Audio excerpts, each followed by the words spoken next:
Hello, everyone. Welcome to Bible in a Year, making it easier to understand. Thanks so much for joining us today. We're all about reflecting the timeless truth of the Bible through the lens of today's world, making it relatable, understandable, and alive for your everyday life. We're excited to dive into today's verses with fresh insights. Let's jump right in. 2 years. Imagine sitting in a dark, damp hole in the ground for 730 days because the one guy who could help you just forgot. No text back, no thinking of you card, just total radio silence while you're languishing in a dungeon for a crime you didn't even commit.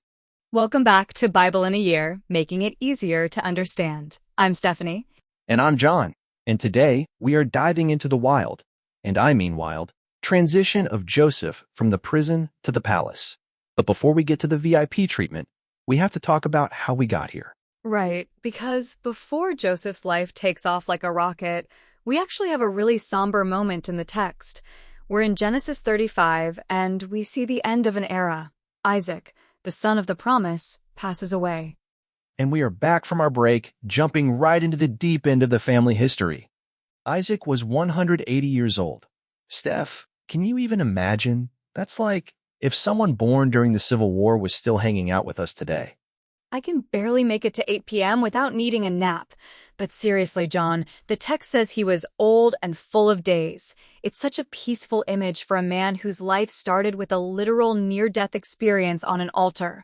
Yeah, he was the MVP of longevity. He outlived Abraham by 5 years. And here's the context that really hits home. His sons, Esau and Jacob, buried him together. Wait, stop right there.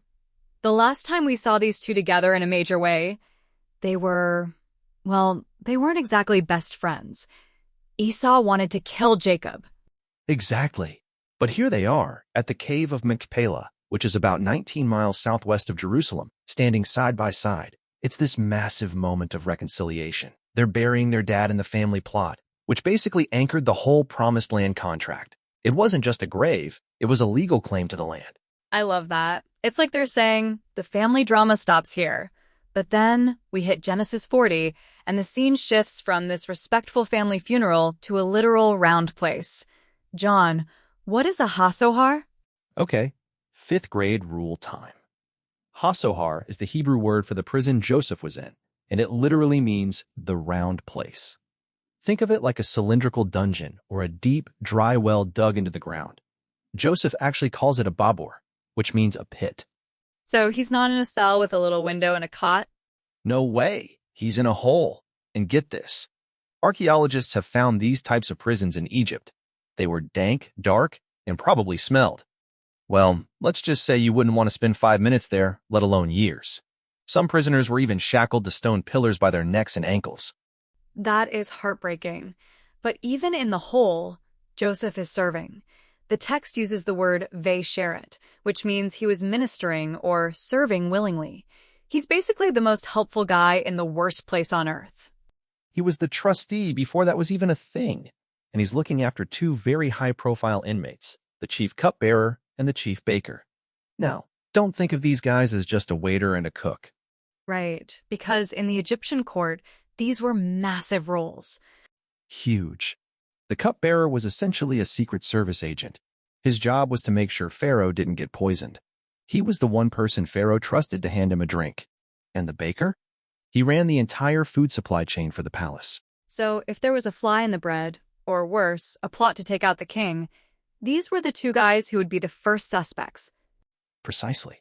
And they both have these vivid, terrifying dreams.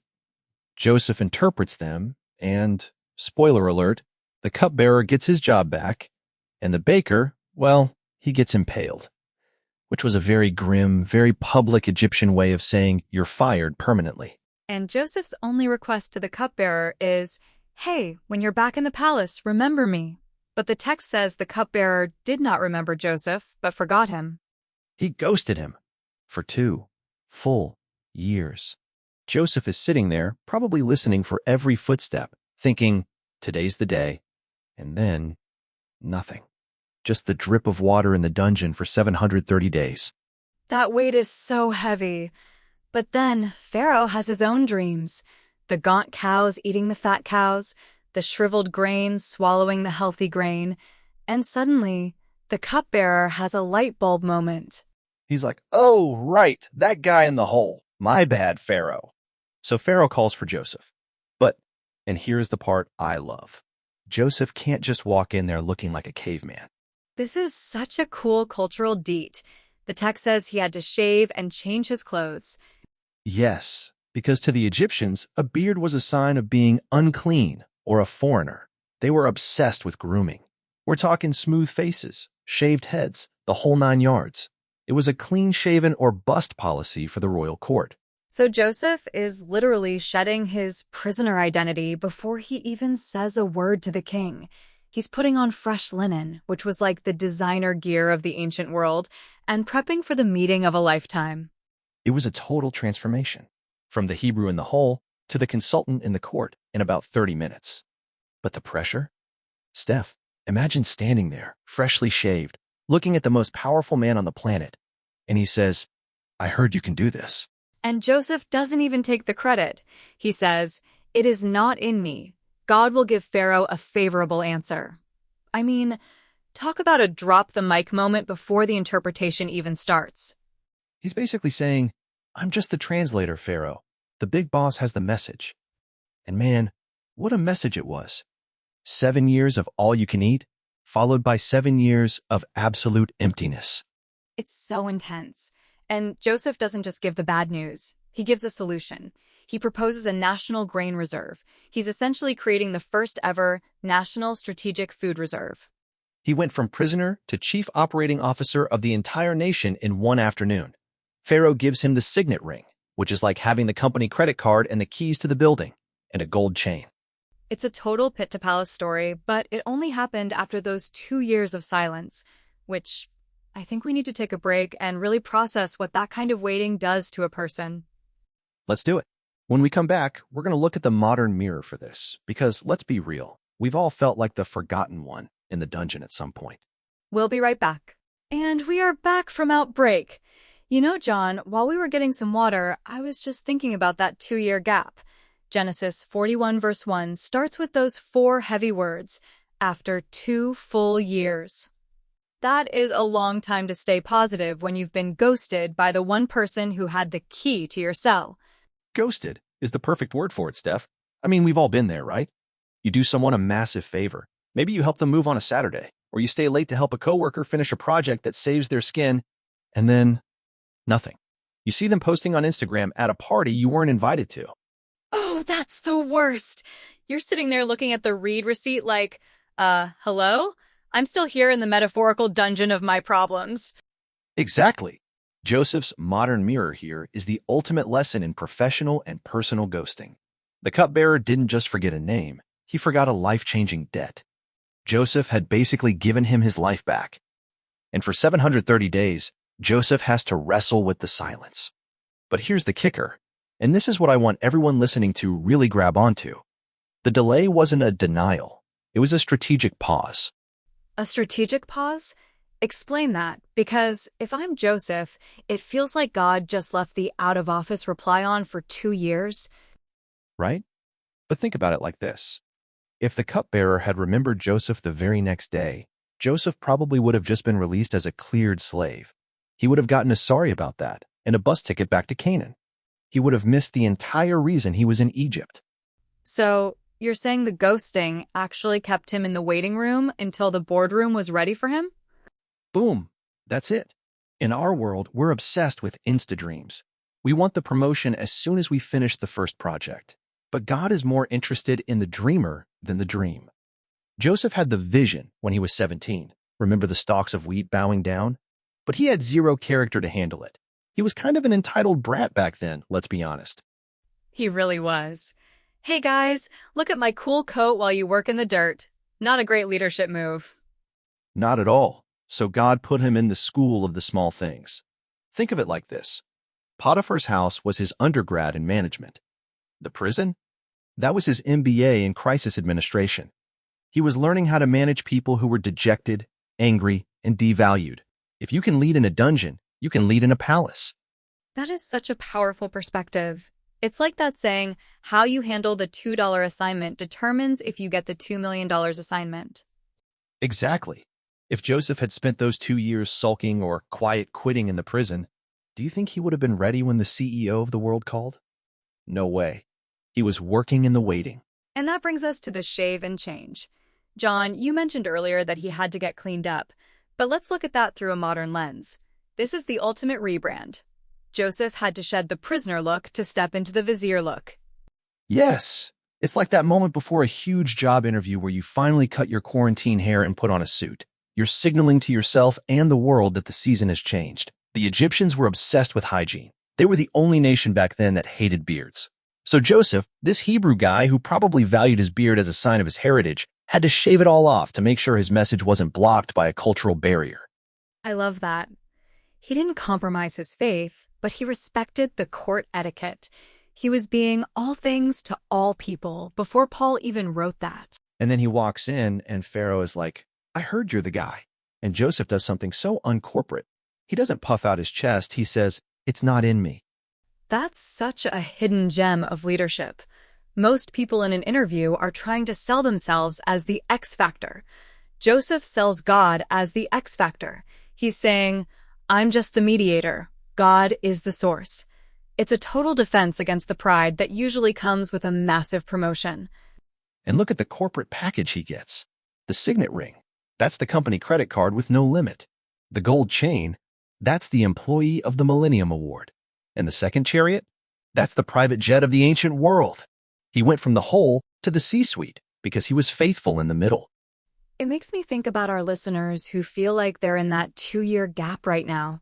Maybe they've been passed over for the promotion, or they're stuck in a dungeon of a job where no one sees their value. If that's you, listen, your environment doesn't define your character. Your choices do. Joseph was a leader in the pit, a leader in the prison, and then a leader in the palace. The location changed, but the man didn't. God didn't forget you. He's just timing the market. Timing the market. I like that. It's like a symphony, right? Every note, even the long silences, is part of the masterpiece. Totally. And when Joseph finally has his kids, he names them Manasseh and Ephraim. Manasseh means God made me forget my trouble. He didn't lose his memory. He lost the sting of the trauma.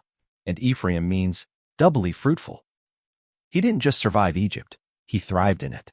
That is the ultimate modern mirror. God doesn't just want to get you out of your hard season. He wants to make you fruitful right in the middle of it. Man, I'm getting fired up. I think we need to take another quick break before we hit the home stretch. Definitely. When we come back, we're going to wrap this up with the why it matters and some big takeaways for your week. Stay with us. And we are back from outbreak. Honestly, John, I'm still reeling from the speed of that promotion. 1 minute you're in the hole, and the next you're in the second chariot with people shouting "abrek," which basically means bow the knee, everywhere you go. It's the ultimate zero-to-hero story, but it's so much deeper than just a career move. Pharaoh didn't just give him a job. He gave him a new life. He gave him his own signet ring, which, for our listeners, was basically the royal auto pin. If Joseph stamped a document with that ring, it was as if Pharaoh himself had signed it. He was essentially given the keys to the kingdom and a blank check. And the clothes. We talked about the shave, but then he gets fine linen. In Egypt, that wasn't just a fabric choice, it was a status symbol. It was restricted to the elite, the priests, and the royals. He's wearing the ancient version of a custom-tailored Italian suit, while everyone else is in off-the-rack cotton. He definitely had the drip, as the kids say. But here is the hidden gem I want to dig into. The name Pharaoh gives him, Zaphinath-Paneah. Okay, 5th grade rule time. What on earth does that mean? It sounds like a tongue twister. It's a huge title. Most scholars agree it means something like the revealer of secrets or, and I love this one, God speaks, he lives. It was Pharaoh's way of saying, this guy has a direct line to the divine. But even with that fancy Egyptian name and a wife from the high society family of the priest of On, Joseph stays rooted in his identity. You can really see that when he has his 2 sons. He doesn't give them Egyptian names to fit in with the palace crowd. He gives them Hebrew names that tell the story of his heart. Yes, let's break those down. The firstborn is Manasseh. Stephanie, do you remember the meaning behind that one? It comes from the root nash shani, which means causing to forget. Joseph said it was because God made him forget all his trouble and his father's house. But it's not that he had amnesia, right? Exactly. It means the sting was gone. Think of it like a scar.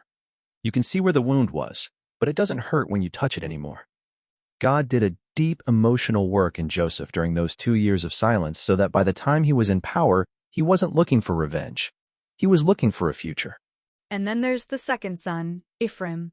Which means doubly fruitful or made me fertile. Joseph's testimony was, God has made me fruitful in the land of my affliction. He didn't just survive the dungeon. He flourished in the very place that tried to break him. It's such a powerful modern mirror for us. God doesn't just want to pull you out of the fire. He wants you to come out smelling like a rose and carrying a harvest. You know, John, as we look at this whole arc, from being sold for silver to being buried in a prison, to being raised up as the savior of the world who provides bread for the hungry, I can't help but see a much bigger connection. You're talking about the Jesus connection, aren't you? I am. It's almost spooky how many parallels there are. Joseph was the beloved son who was rejected and sold by his own brothers for 20 shekels of silver. Jesus was the beloved son sold for 30. Joseph was falsely accused and sent to the pit, which the Hebrews saw as a metaphor for death. And just like Joseph was raised up from the dungeon to sit at the right hand of the king, Jesus was raised from the grave to sit at the right hand of the Father. Joseph became the provider of bread for a starving world, and Jesus literally called himself the bread of life. It's like the Old Testament is shadowboxing with the New Testament. Joseph's life is a trailer for the greatest movie ever told. It really is.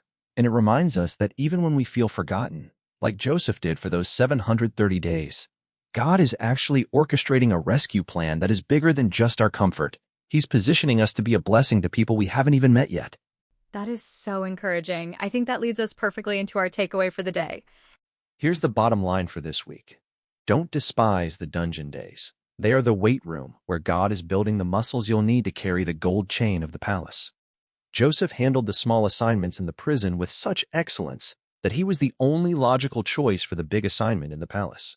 So, if you're listening and you feel ghosted or stuck in a waiting room of a season, our challenge to you is this. Work in the waiting. Be the most helpful, most faithful person in your current dungeon, whether that's a job you don't like or a situation that feels unfair. Because when the king calls, and he will call, you want to be ready to shave and change and step into your destiny. Thank you guys so much for joining us today on Bible in a Year, making it easier to understand. We are so glad you're on this journey with us. Don't forget to hit that subscribe button and share this with someone who might be sitting in their own 2-year gap right now. They need to know that God hasn't forgotten them. We'll see you tomorrow for day 16. Peace. That's a wrap on today's podcast. Thank you all so much for joining us and diving deep with us. We truly value your time and love walking through these chapters together. Your support means the world. If you've enjoyed this episode, hit that like button, subscribe, and turn on notifications so you never miss a day. Drop a comment below. We'd absolutely love to hear how Modern Mirrors is opening your eyes to the text in fresh ways. Join us tomorrow for another inspiring journey into the Word of the Lord. Until then, God bless you abundantly.